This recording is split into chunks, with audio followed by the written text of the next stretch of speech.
نحمده ونصلي ونسلم على رسوله الكريم وعلى آله وأصحابه أجمعين. أما بعد، أعوذ بالله من الشيطان الرجيم. بسم الله الرحمن الرحيم. عما يتساءلون عن النبأ العظيم الذي هم فيه مختلفون. صدق الله العظيم وصدق رسوله النبي الكريم وحيه الأمين. سورہ نبأ مکی ہے، 30واں سپارہ ہے۔ نبأ کا مطلب خبر ہے، بہت بڑی خبر کے متعلق، یعنی قیامت کے دن کے متعلق اس کے اندر جو لوگ شک اور شبہ کے اندر مبتلا تھے تو ان کا رد کیا گیا۔ فرمایا کہ عَمَّ يَتَسَاءَلُونَ، کس چیز کے بارے میں وہ ایک دوسرے سے پوچھتے ہیں۔ عن النبأ العظیم، بہت بڑی خبر کے متعلق کہ جس کے بارے میں وہ لوگ اختلاف کر رہے ہیں۔ فرمایا ایسا نہیں، ان قریب یہ لوگ جان لیں گے۔ پھر فرمایا کہ پھر ایسا نہیں بلکہ ان قریب یہ لوگ جان لیں گے۔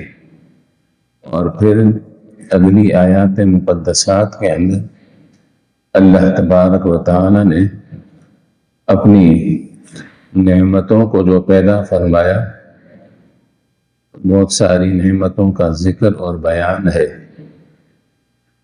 اور پھر اس کے بعد فرمایا ان یوم الفصل کان میقاتا، یہ جو کفار مکہ اور وہ رؤساء قریش آپ سے مطالبہ کر رہے ہیں کہ وہ جو قیامت کا دن آنے والا ہے اور وہ حساب و کتاب کے متعلق ہوگا اور حساب و کتاب پیش کیا جائے گا، وہ دن اگر آنے والا ہے تو پھر آ کیوں نہیں جاتا؟ اس کے بارے میں فرمایا کہ وہ جو فیصلے والا دن ہے کان میقاتا، اس کا تو وقت مقرر ہے۔ اللہ تبارک و تعالیٰ کے علم میں ہے کہ کب آئے گی قیامت۔ تو فرمایا کہ ایسا نہیں کہ ایک کافر نے مطالبہ کیا تو قیامت برپا کر دی۔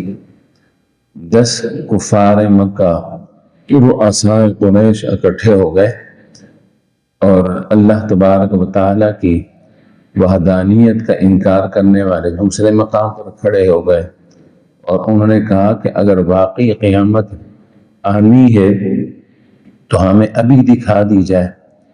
فرمایا کہ ایسا نہیں، یہ کھیل تماشا مذاق نہیں، بلکہ یہ تو اللہ تبارک و تعالی نے اپنے علم ازلی کے اندر اسے وقت مقررہ کے لیے فرما دیا ہے، طے کر دیا ہے۔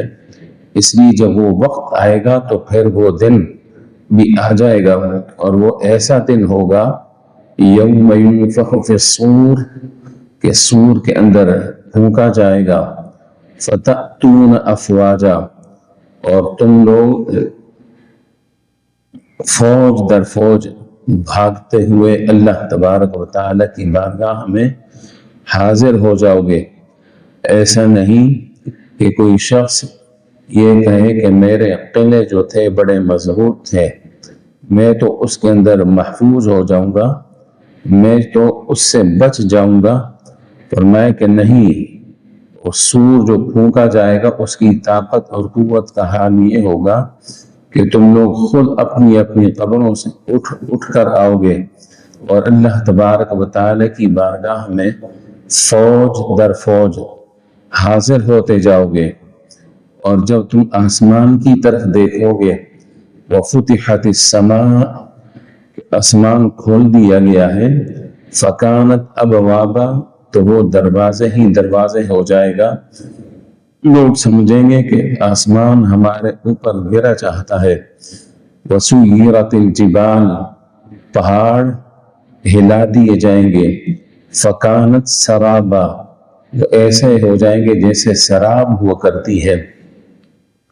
فرمایا کہ اس کا مطلب یہ ہے کہ جس طرح سراب انسان دھوکے میں آ جاتا ہے، اس کو دیکھنے والا سمجھتا ہے کہ سامنے پانی موجود ہے، لیکن جب وہ قریب پہنچتا ہے تو وہاں کچھ بھی نہیں ہوتا. فرمایا کہ یہ پہاڑ بھی اس دن ایسے ہو جائیں گے کہ لوگ کہیں گے ابھی تو بڑے بڑے پہاڑ یہاں پر موجود تھے، لیکن فکانت سرابا، اور وہ اللہ تبارک و تعالیٰ کے حکم سے ریزہ ریزہ ہو چکے ہوں گے، مٹی کا ڈھیر بن چکے ہوں گے. فکانت، فرمایا کہ فکانت سرابا، تو اس کی حالت بھی ایسی ہی ہوگی کہ وہ سراب کی طرح ہو جائیں گے. مفسرین کرام فرماتے ہیں کہ جس طرح انسان دھوکے میں آ جاتا ہے کسی چیز کو دور سے دیکھنے کے بعد اور کہتا ہے کہ یہ چیز تو موجود ہے، لیکن جب قریب جاتا ہے تو وہاں پر وہ شے موجود نہیں ہوتی، تو فرمایا کہ سراب کا یہ مطلب ہے. ان جہنم کانت مرصادا، جہنم اس دن تو انتظار میں ہوگی. فرمایا کہ جس طرح اللہ تبارک و تعالی جل جلالہ والہ کا حکم ہوگا اس کے مطابق جو جہنم انتظار میں ہے، اور حالت یہ ہوگی کہ للطاغین مآبا، جو سرکش لوگ ہیں ان کے لیے وہ ٹھکانہ ہوگی. اللہ اکبر. فرمایا کہ جہنم ہر روز انتظار کر رہی ہوتی ہے ان لوگوں کا جنہوں نے کفر اختیار کیا، جنہوں نے اللہ تبارک و تعالیٰ کے ساتھ اس کی ذات اور اس کی صفات کے اندر کسی اور کو شریک ٹھہرایا تھا. کفر پر ان کا انتقال ہوا، مرے ہیں تو کفر کی حالت میں مرے ہیں. فرمایا ایسے لوگوں کے انتظار میں ہے جہنم. تو مرصاد کا مطلب یہ ہے کہ جہنم انتظار کے اندر موجود ہے، کھڑی ہے کہ کب وہ شخص میرے اوپر سے گزرے گا اور سیدھا میرے اندر آ کر گر جائے گا. اللہ اکبر.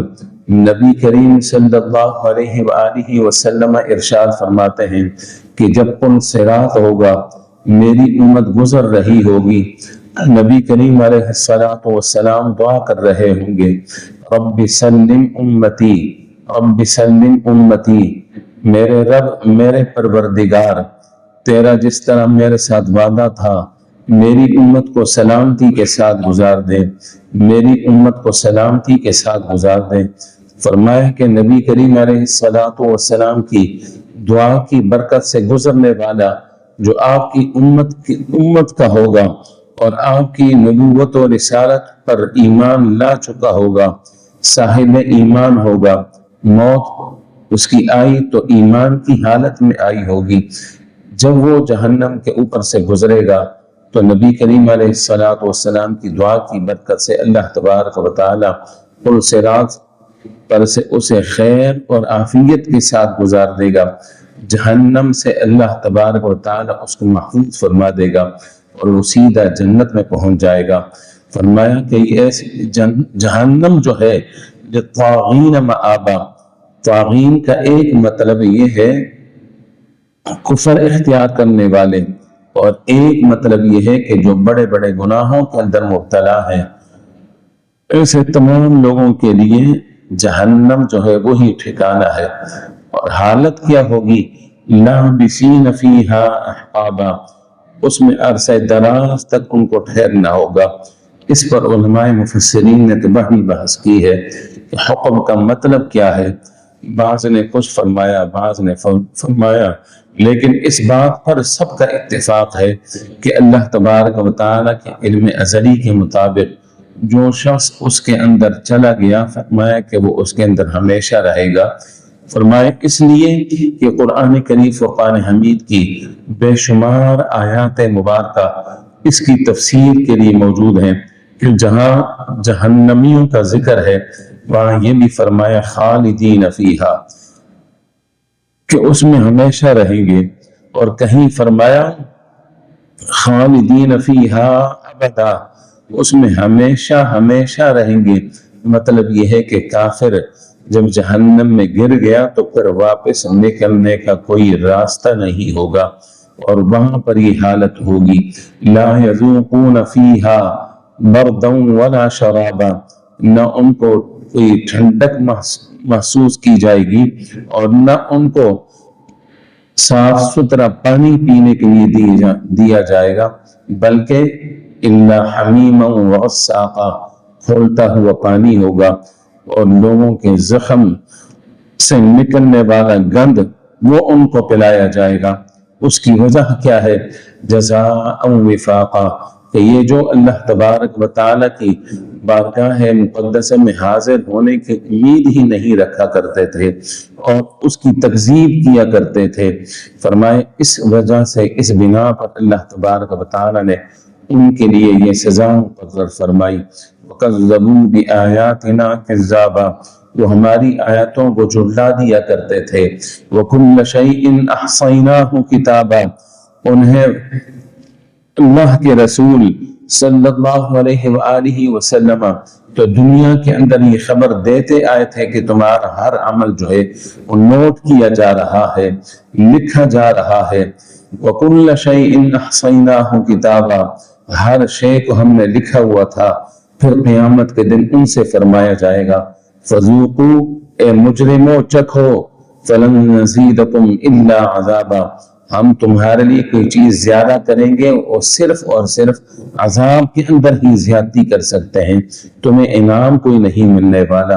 اور اگلی آیات مقدسات کے اندر اللہ تبارک و تعالیٰ کے جو مقبول اور نیک بندے جو محض اس کی رضا اور اس کی خوشنودی حاصل کرنے کے لیے ایمان لائے تھے، ایمان کی دولت سے مالا مال ہوئے، متقی اور پرہیزگار بنے، اور پھر اس کی عبادت کے اندر مصروف رہے، گناہوں سے دور رہے، تو فرمایا ان للمتقین مفازا، متقین کے لیے جو ہر وقت اللہ تبارک و تعالیٰ کا خوف اپنے دلوں کے اندر رکھا کرتے تھے، گناہوں سے بچتے رہنے کی کوشش کیا کرتے تھے، ان کے لیے مفازہ، کامیابی ہی کامیابی ہے۔